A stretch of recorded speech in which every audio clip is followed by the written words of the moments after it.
গত কয়েকদিন আগে লক্ষ লক্ষ মানুষের উপস্থিতিতে সাবেক প্রধানমন্ত্রী বেগম খালেদা জিয়ার জানাজা অনুষ্ঠিত হয়। জানাজার ইমামতি করেন দেশ বরেণ্য আলেমে দ্বীন, বিখ্যাত ফকিহ ও মুহাদ্দিস হজরত মাওলানা আব্দুল মালেক সাহেব হাফিজহুল্লাহ। বেগম খালেদা জিয়ার জন্য এটা অত্যন্ত সৌভাগ্যের যে এত বড় একজন আলেম তার জানাজার নামাজ পড়িয়েছেন। কিন্তু অত্যন্ত আফসোস ও দুঃখের সাথে বলতে হয়, কেউ কেউ দাবি করছেন এই বিশাল জানাজার নামাজ নাকি আদায়ই হয়নি। কেন? কারণ তাতে হজরত মাওলানা আব্দুল মালেক সাহেব সূরা ফাতিহা পাঠ করেননি। আর ফাতিহা পাঠ করা ছাড়া কোনো নামাজই শুদ্ধ হয় না, কোনো নামাজই সহিভাবে আদায় হয় না। আসলে কি বিষয়টি তাই? বাস্তব কথা হলো, জানাজার নামাজে ফাতিহা বা কেরাত পড়া হবে কি না এ বিষয়ে নবীজি সাল্লাল্লাহু আলাইহি ওয়াসাল্লাম থেকে সুস্পষ্ট সহিহ সনদে কোনো বর্ণনা নেই। সালাফিদের অনুসরণীয় ব্যক্তিত্ব আল্লামা ইবনুল কাইয়িম রহমতুল্লাহি আলাইহি বলেন, ওয়ায়ুযকারু আনিন নবী সাল্লাল্লাহু আলাইহি ওয়াসাল্লাম আন্নাহু আমারা আন ইয়াকরা আলাল জানাজাতি বিফাতিহাতিল কিতাব ওয়ালা ইয়াসিহু ইসনাদু। বর্ণিত আছে নবীজি সাল্লাল্লাহু আলাইহি ওয়াসাল্লাম জানাজার নামাজে ফাতিহা পাঠ করার নির্দেশ দিয়েছিলেন, তবে তার সনদ প্রমাণিত নয়, তার সনদ সহি নয়। তো যে বিষয়ে কোরআন সুন্নায় সুস্পষ্ট কোনো বিধান বর্ণিত হয় না, সে বিষয়ে দেখতে হয় সাহাবায়ে কেরামের আমল কি ছিল। কারণ সাহাবায়ে কেরাম নবীজিকে দেখে দেখে দিন শিখেছেন। এই জন্য যে বিষয়ে কোরআন সুন্নায় সুস্পষ্ট কোনো বিধান বর্ণিত হয় না, সে বিষয়ে সাহাবায়ে কেরামের আমলই শরীয়তের দলিল। বিশেষত সালাত বিষয়ে একথা তো আরও বেশি প্রযোজ্য, কারণ সালাতের আমলটি সাহাবায়ে কেরাম মূলত নবীজিকে দেখে দেখেই শিখেছেন। যদিও মৌখিক বর্ণনার মাধ্যমেও নবীজি সাহাবায়ে কেরামকে সালাত শিখিয়েছেন, কিন্তু মূলত তারা নবীজিকে দেখে দেখেই সালাত শিখেছেন, যে নবীজি কিভাবে সালাত আদায় করতেন, সালাতের কোন আমলটা নবীজি কিভাবে করতেন। তো জানাজার সালাতটাও অনুরূপ, তারা একেবারে কাছে থেকে দেখেছেন নবীজি কিভাবে জানাজার সালাত আদায় করেন, নবীজি তাতে কি আমল করেন কি আমল করেন না। তো জানাজার নামাজে সূরা ফাতিহা পড়তে হবে কিনা এই বিষয়ে আমরা যদি সাহাবা তাবিইনের আমল দেখি, তাহলে দেখতে পাই অধিকাংশ সাহাবা এবং তাবিইন জানাজার নামাজে সূরা ফাতিহা পড়তেন না, এবং তারা যখন জানাজার নামাজের বিবরণ দিতেন তখনও তাতে সূরা ফাতিহার কথা উল্লেখ করতেন না। পক্ষান্তরে কয়েকজন সাহাবী এবং কয়েকজন তাবিঈর আমল এমনও পাওয়া যায় যে তারা জানাজার নামাজে সূরা ফাতিহা পাঠ করতেন। সুতরাং জানাজার নামাজে সূরা ফাতিহা পাঠ না করাই উত্তম এবং অগ্রগণ্য। হ্যাঁ, কেউ যদি কয়েকজন সাহাবী এবং তাবিঈর আমলের অনুসরণ করে তাতে সূরা ফাতিহা পড়ে, তাহলে তারও অবকাশ আছে। তো এই বিষয়ে সাহাবীদের মধ্যে যে ইখতিলাফটা, সেটাকে ইখতিলাফে তানাওয়ু, ইখতিলাফে তাআদ্দুদ বলা যায়। অর্থাৎ এই বিষয়ে সাহাবায়ে কেরাম থেকে দুই ধরনের আমল আছে। অধিকাংশ সাহাবীর আমল হলো যে জানাজায় সূরা ফাতিহা পড়া হবে না, আর কিছু কিছু সাহাবীর আমল হলো জানাজার নামাজে সূরা ফাতিহা পড়া। সুতরাং যারা অধিকাংশ সাহাবীর অনুসরণে জানাজায় সূরা ফাতিহা পড়েন না, তাদের জানাজাও সহি। যারা কয়েকজন সাহাবীর অনুসরণে তাতে সূরা ফাতিহা পাঠ করেন, তাদের আমলও সহি। এখানে তো ঝগড়াঝাটির প্রয়োজন নাই। একটা আমলকে সঠিক ধরে আরেকটা আমলকে বাতিল বলার প্রয়োজন নাই। যদি তা করা হয়, তাহলে তা হবে শরীয়ত কর্তৃক দেওয়া ছাড়ের মধ্যে হস্তক্ষেপের নামান্তর। বিষয়টি ভালোভাবে বুঝার সুবিধার্থে যারা জানাজার নামাজে সূরা ফাতিহা পড়তেন না কিংবা সূরা ফাতিহা পড়ার কথা বলতেন না, তাদের কয়েকজনের উদ্ধৃতি দর্শকদের সামনে পেশ করছি। খলিফায়ে রাশেদ হযরত আলী রাদিয়াল্লাহু আনহু যখন জানাজার নামাজ আদায় করতেন, তখন তিনি প্রথমে তাকবীর বলতেন, এরপরে হামদ সানা পড়তেন, এরপর একটা দোয়া পাঠ করতেন। বিখ্যাত সাহাবী হযরত আব্দুল্লাহ ইবনে ওমর রাদিয়াল্লাহু আনহুর আমল বর্ণিত হয়েছে এভাবে, আন্না ইবনে ওমর কানা লা ইয়াকরাউ ফিস সালাতি আলাল মাইয়িত।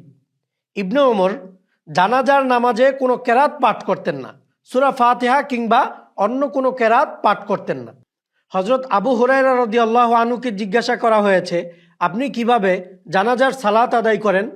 তখন তিনি বললেন, যখন মাইয়িতকে রাখা হয় আমি তাকবীর দেই এবং আল্লাহর প্রশংসা করি, তারপর নবীর উপর দুরূদ পড়ি, অতঃপর এই দোয়া পাঠ করি। এই বলে তিনি একটি দোয়ার কথা বললেন। নবীজির অন্যতম সাহাবী হযরত ওবাদা ইবনে সামিত রাদিয়াল্লাহু আনহুকে যখন জিজ্ঞাসা করা হয়েছে জানাজার নামাজ কিভাবে আদায় করতে হয়, তখন তিনি বলেছেন, তুমি সর্বপ্রথম তাকবীর দিয়ে নামাজ শুরু করবে, অতঃপর নবীজি সাল্লাল্লাহু আলাইহি ওয়াসাল্লামের উপর দুরূদ পড়বে এবং এই দোয়া পড়বে। এই বলে তিনি একটি দোয়ার কথা বললেন। তো আসলে জানাজার নামাজটা এমনই। জানাজার নামাজটা হলো মূলত মাইয়িতের জন্য দোয়া। এজন্যই এক হাদিসে এসেছে, নবীজি সাল্লাল্লাহু আলাইহি ওয়াসাল্লাম বলেছেন, ইদা সাল্লাইতুম আলাল মাইয়িত ফাখলিসু লাহু দুআ। যখন তোমরা জানাজার নামাজ পড়বে তখন তার জন্য একনিষ্ঠভাবে দোয়া করো। তো জানাজার নামাজটা যেহেতু দোয়া, এই জন্য এত বড় বড় সাহাবীরা যখন জানাজার নামাজের বিবরণ দিয়েছেন কিংবা জানাজার নামাজ আদায়ের পদ্ধতির কথা বলেছেন, তখন তারা তাতে সূরা ফাতিহা পাঠ করার কথা বলেননি কিংবা অন্য কোনো কেরাত পাঠ করার কথা বলেননি। অনুরূপ সাহাবায়ে কেরামকে দেখে দেখে যেসব তাবিঈরা জানাজার নামাজ শিখেছেন তারাও তাতে সূরা ফাতিহা কিংবা অন্য কোনো কেরাত পাঠ করতেন না। এখানে আমি বিভিন্ন ইসলামী শহরে যেসব কেন্দ্রস্থানীয় তাবিঈরা ছিলেন তাদের কয়েকজনের আমল নমুনা হিসাবে পেশ করছি। মদিনার বিখ্যাত তাবি সালেম রাদিয়াল্লাহু আনহু বলেন, লা কিরাআতা আলাল জানাজা, জানাজার নামাজে কোনো কেরাত নেই। মক্কার বিখ্যাত তাবি আতা ইবনে আবি রবাকে যখন হাজ্জাজ রহমতুল্লাহ আলী জানাজার নামাজে কেরাত আছে কিনা এই বিষয়টা জিজ্ঞাসা করলেন, তখন তিনি বললেন, মা সামি'না বিহাদা ইল্লা হাদিসা, আরে এই কথা তো আমরা নতুন শুনছি, জানাজার নামাজে আবার কেরাত কিসের? এই কথা তো আমরা আগে শুনিনি, এটা আমরা নতুন শুনছি। তো এই আতা ইবনে আবি রবা, যিনি প্রায় 200 সাহাবীর সাক্ষাৎ পেয়েছেন, তিনি বলছেন, জানাজার নামাজে কেরাত আছে কিনা এই বিষয়ে যা আমাকে জিজ্ঞাসা করছো এটা তো আমি নতুন শুনছি, জানাজার নামাজে তো কোনো কেরাত নেই। কুফার বিখ্যাত তাবি শাবি রহমতুল্লাহ আলী বলেন, লাইসা ফিল জানাজাতি কিরাআ, জানাজার মধ্যে কোনো কেরাত নেই। বসরার বিখ্যাত তাবি মুহাম্মদ ইবনে সিরিনের আমল বর্ণিত হয়েছে এভাবে, কানা লা ইয়াকরাউ ফি শাইইম মিনাত তাকবীরাত, জানাজার কোনো তাকবীরেই তিনি কোনো কেরাত পাঠ করতেন না। অনুরূপ ইয়ামানের বিখ্যাত তাবি তাউস থেকেও বর্ণিত হয়েছে, তিনি জানাজার নামাজে কেরাত পড়ার বিষয়টি অস্বীকার করতেন। তো এই যে দেখুন, মক্কা, মদিনা, কুফা, বসরা, ইয়ামানের বিখ্যাত এবং কেন্দ্রস্থানীয় তাবিঈরা বলছেন জানাজার নামাজে কোনো কেরাত নেই। তো কোনো কেরাত না থাকার অর্থ হলো সেখানে ফাতিহাও নেই, ফাতিহা তো কেরাত। তো জানাজার নামাজে সূরা ফাতিহা কিংবা কোনো কেরাত যে নেই এই বিষয়টি অধিকাংশ সাহাবা এবং তাবিঈনের আমল দ্বারা প্রমাণিত। এরপর ইসলামের কেন্দ্রস্থানীয় বিভিন্ন শহরেও জানাজার নামাজ যখন পড়া হতো তখন তাতে কেরাত পড়া হতো না, তাতে সূরা ফাতিহা পড়া হতো না। মদিনাবাসীর আমলের বর্ণনা দিতে গিয়ে ইমাম মালিক রহমতুল্লাহ আলী বলেন, লাইসা যালিকা বিমামুলিন বিহি বিবালাদিনা ইন্নামা হুয়া দুআ আদরাকতু আহলা বালাদিনা আলা যালিক, জানাজার নামাজে কোরআন পড়ার কোনো প্রচলন আমাদের এই শহরে নেই, জানাজা হলো দোয়া করা, আমি আমার শহরের অধিবাসীদের এর উপরই পেয়েছি। নবীজির ইন্তেকালের পর অধিকাংশ সাহাবায়ে কেরাম মদিনাতেই ছিলেন। তাদেরকে দেখে দেখে মদিনাবাসী ইসলামের বিভিন্ন বিষয় শিখেছেন। তো এই মদিনাবাসী জানাজার সালাতে সূরা ফাতিহা কিংবা অন্য কোনো কেরাত পাঠ করতেন না, যা তারা সাহাবায়ে কেরাম থেকেই পেয়েছেন। তো ইমাম মালিক রহমতুল্লাহ আলী বলছেন, সূরা ফাতিহা পাঠ করার প্রচলন মদিনাবাসীদের মধ্যে ছিল না। অনুরূপভাবে ইমাম তিরমিজি রহমতুল্লাহ আলী কুফাবাসীর আমলও বর্ণনা করেছেন যে তারাও জানাজার নামাজে সূরা ফাতিহা পাঠ করতেন না।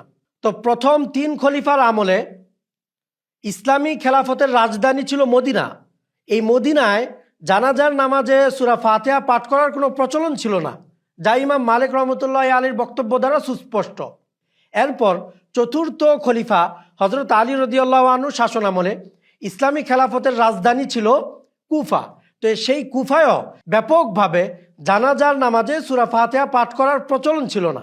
তো এখন কথা হলো, যেই সকল সাহাবীরা জানাজার নামাজে সূরা ফাতিহা পাঠ করতেন না, যেই সকল বড় বড় তাবিরা জানাজার নামাজে সূরা ফাতিহা পাঠ করতেন না, মদিনাবাসী এবং কুফাবাসী জানাজার নামাজে সূরা ফাতিহা পাঠ করতেন না, তাদের কারো জানাজা কি সহি হয়নি? যদি এই সকল সাহাবী এবং তাবিদের জানাজার নামাজ সহি না হয়, তাহলে আর কার জানাজার নামাজ সহি হবে?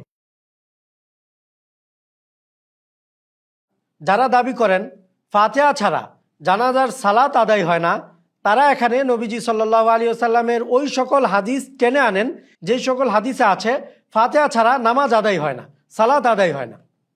তো আসলে এই জাতীয় হাদিসকে জানাজার নামাজের ক্ষেত্রে টেনে আনা সম্পূর্ণ অপ্রাসঙ্গিক। কেন? কারণ আমরা জানি জানাজার সালাত অন্যান্য সাধারণ সালাতের মতো নয়, তাতে রুকু সিজদা নেই, বৈঠক নেই, তাশাহুদ নেই। তো এখন জানাজার নামাজে কেরাত বা সূরা ফাতিহা আছে কিনা, অধিকাংশ সাহাবা এবং তাবিইনের আমলের মাধ্যমে আমরা জানতে পারলাম যে জানাজার নামাজে সূরা ফাতিহা কিংবা কোনো কেরাত নেই। তো অতএব এই হাদিস জানাজার নামাজের ক্ষেত্রে প্রযোজ্য হবে না। এমনকি যেই সব সাহাবিরা এই হাদিস বর্ণনা করেছেন তাদের অনেকের আমল দ্বারাও এই বিষয়টা প্রমাণিত। আমাদের সালাফি ভাইগণ এক্ষেত্রে বিশেষভাবে যার হাদিস পেশ করেন তিনি হলেন হযরত উবাদা ইবনে সামিত রাদিয়াল্লাহু আনহু, যার থেকে এই হাদিস বর্ণিত হয়েছে লা সলাতা লিমান লাম ইয়াকরা বিফাতিহাতিল কিতাব, ফাতিহা ছাড়া কোনো নামাজ হয় না। তো খুদ হযরত উবাদা ইবনে সামিত রাদিয়াল্লাহু আনহুই যখন জানাজার নামাজের বিবরণ দিয়েছেন তখন তিনি বলেছেন যে তাকবীর পড়বে, এরপর হামসালাত পড়বে, এরপর দোয়া পড়বে। তাতে তিনি সূরা ফাতিহা পাঠ করার কথা বলেননি। তো যেই সাহাবী এই হাদিস বর্ণনা করেছেন তিনি জানাজার নামাজে সূরা ফাতিহা পাঠ করার কথা বলছেন না। অতএব বোঝা যাচ্ছে এই হাদিস জানাজার সালাতের ক্ষেত্রে প্রযোজ্য নয়। সূরা ফাতিহা ছাড়া নামাজ হয় না এই হাদিস যারা বর্ণনা করেছেন তাদের মধ্যে অন্যতম আরেকজন হলেন হযরত আবু হুরায়রা রাদিয়াল্লাহু আনহু। তো তার ব্যাপারেও আমরা পূর্বে উল্লেখ করে এসেছি যে তিনি যখন জানাজার নামাজ পড়তেন তখন তাতে তিনি সূরা ফাতিহা পড়তেন না। অর্থাৎ ফাতিহা ছাড়া নামাজ হয় না এই হাদিস তিনি বর্ণনা করলেও এর প্রয়োগ ক্ষেত্র তিনি জানাজার নামাজকে মনে করতেন না। তো যে সকল সাহাবীরা এই হাদিস বর্ণনা করেছেন যে ফাতিহা ছাড়া কোনো সালাত আদায় হয় না, খুব তাদেরই একাধিক সাহাবীর আমল এবং কর্মপন্থা দ্বারা দিবালোকের মতো স্পষ্ট যে তারা এই হাদিসকে জানাজার ক্ষেত্রে প্রযোজ্য মনে করতেন না। এজন্যই বিখ্যাত তাবি আবুল আলিয়া রহমতুল্লাহি আলাইহি বলেন এই হাদিসের প্রয়োগ ক্ষেত্র হলো ওই সালাত যেই সালাতে রুকু সিজদা আছে। জানাজার ক্ষেত্রে এই হাদিস প্রয়োগ হবে না, এই হাদিসের প্রয়োগ ক্ষেত্র জানাজার সালাত নয়। সুতরাং জানাজার সালাতও সূরা ফাতিহা ছাড়া আদায় হবে না এই মর্মে এই হাদিসকে টেনে আনা সম্পূর্ণ অপ্রাসঙ্গিক। এক্ষেত্রে তারা বড় একটি দলিল মনে করেন হযরত ইবনে আব্বাস রাদিয়াল্লাহু আনহুর একটি আমলকে। তিনি একবার জানাজার সালাত আদায় করলেন, তাতে সূরা ফাতিহা পাঠ করলেন এবং বললেন যে যাতে তোমরা জানতে পারো এটা সুন্নাহ। তো তারা বলছেন জানাজার সালাতে সূরা ফাতিহা পাঠ করে ইবনে আব্বাস রাদিয়াল্লাহু আনহু এটিকে সুন্নাহ বলছেন, আর সুন্নাহ দ্বারা তো তারা নবীজির সুন্নাহই বুঝাতেন। তো হযরত ইবনে আব্বাস রাদিয়াল্লাহু আনহু যে বললেন যে জানাজার নামাজে সূরা ফাতিহা পাঠ করা সুন্নত, এটা তার ইজতিহাদ হতে পারে। তিনি তার বুঝ অনুযায়ী এটা বলেছেন যে জানাজার নামাজে সূরা ফাতিহা পাঠ করতে হয়। তো হযরত ইবনে আব্বাস রাদিয়াল্লাহু আনহুর এই ইজতিহাদটা, এই বুঝটা অধিকাংশ সাহাবীর আমলের খেলাফ। অধিকাংশ সাহাবী জানাজার নামাজে সূরা ফাতিহা পাঠ করতেন না, কিংবা এর বিবরণ যখন দিতেন তখন তাতে সূরা ফাতিহা আছে বলে উল্লেখ করতেন না, যা আমরা ইতিপূর্বে বিস্তারিত উল্লেখ করে এসেছি। জন্যই হযরত ইবনে আব্বাস রাদিয়াল্লাহু আনহু যখন জানাজার নামাজে সূরা ফাতিহা পাঠ করলেন তখন মদিনার কাজী এবং বিখ্যাত তাবি তালহা ইবনে আব্দুল্লাহ হযরত ইবনে আব্বাস রাদিয়াল্লাহু আনহুকে প্রশ্ন করলেন যে আপনি জানাজার নামাজেও সূরা ফাতিহা পড়েন। অর্থাৎ তিনি বলতে চাচ্ছেন জানাজার নামাজে সূরা ফাতিহা পাঠ করা তো স্বাভাবিক না, ব্যাপকভাবে এটার উপর আমল না, তা আপনি সূরা ফাতিহা পাঠ করেন জানাজার নামাজে। তিনি এতে কিছুটা বিস্মিত হলেন, সেই বিস্ময়ের প্রকাশ হিসাবেই এই প্রশ্নটা করেছেন। এই প্রশ্ন থেকেও বোঝা যায় ব্যাপকভাবে সাহাবা তাবিন জানাজার নামাজে সূরা ফাতিহা পাঠ করতেন না। এই জন্যই তিনি প্রশ্ন করলেন, আশ্চর্য হলেন। তো হযরত ইবনে আব্বাস রাদিয়াল্লাহু আনহু যে এটাকে সুন্নত বলছেন, এটা তার ইজতিহাদ হওয়ার সমূহ সম্ভাবনা রয়েছে, যেহেতু অধিকাংশ সাহাবার আমল এর বিপরীত ছিল। হ্যাঁ, এখানে এই সম্ভাবনাও আছে যে এটা তিনি নবীজির আমল দেখে কিংবা নবীজির বড় বড় সাহাবীদের আমল দেখে এটাকে সুন্নাহ বলছেন। তো এক্ষেত্রে কথা হলো, হযরত ইবনে আব্বাস রাদিয়াল্লাহু আনহু বলছেন জানাজার নামাজে সূরা ফাতিহা আছে, তিনি সূরা ফাতিহা পাঠ করেছেন। তো তিনি যেমন নবীজি এবং নবীজির বড় বড় সাহাবীদেরকে দেখে দেখে জানাজা শিখেছেন, জানাজাতে কি আছে কি নাই তা বুঝেছেন, তদ্রূপ যেই সকল সাহাবীরা জানাজার নামাজে সূরা ফাতিহা পাঠ করতেন না বা জানাজার নামাজে কোনো কেরাত নেই বলে মন্তব্য করেছেন, তারাও তো নবীজিকে দেখে দেখে জানাজার সালাত শিখেছেন। এই ক্ষেত্রে সর্বোচ্চ এতটুকু বলা যায় যে নবীজি কখনো কখনো দোয়া হিসাবে সূরা ফাতিহা পাঠ করেছেন, যেটা হযরত ইবনে আব্বাস রাদিয়াল্লাহু আনহু বর্ণনা করছেন। তবে অধিকাংশ সময়ই নবীজি তাতে সূরা ফাতিহা পাঠ করতেন না, যেটা অন্যান্য সাহাবীর বিবরণ দ্বারা সুস্পষ্ট। যেহেতু অধিকাংশ সাহাবী এবং অধিকাংশ তাবির আমল হলো জানাজার নামাজে সূরা ফাতিহা পাঠ না করা, এই জন্য অধিকাংশ সাহাবী এবং তাবির অনুসরণ করাই উত্তম। হ্যাঁ, তবে কেউ যদি ইবনে আব্বাস এবং অনুরূপ অন্যান্য সাহাবীদের অনুসরণে তাতে সূরা ফাতিহা পাঠ করে, সেটারও সুযোগ আছে, তবে সেটা দোয়া হিসাবে তো পাঠ করা যায়ই।